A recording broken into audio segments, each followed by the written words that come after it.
Donald Trump van komara İslami kotku mirov biçekan divan dişin u ev jî bersiv didin û hûn dîzanîn. Ev yek civan tiştane. Lê van cimî re got ku dê dar vekirîn çênebe û ciberveyeke ez hevî dikim ku ev rast be. Nûçe gihan. Ma evtê ve vahteyê ku çalakiyê leşkerî li dîcî Îranê niha cî sermaseyê hatiye derşîstin Trump. Em ebibînin ka ev çava diçe. Lê cî hêla kesên ku cî tiştê ku diqevî me haydar în ve daxuyaniyek pîr baş cî me re hatiye dayîn.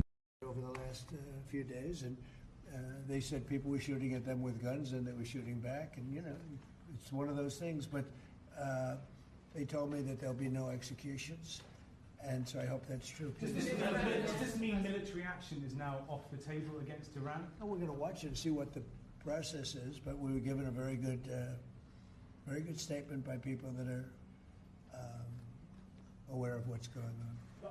Still considering military actions? When they say no executions, everyone is talking about a lot of executions were taking place today. We were just told no executions. I hope that's true. That's a big thing. Yes, but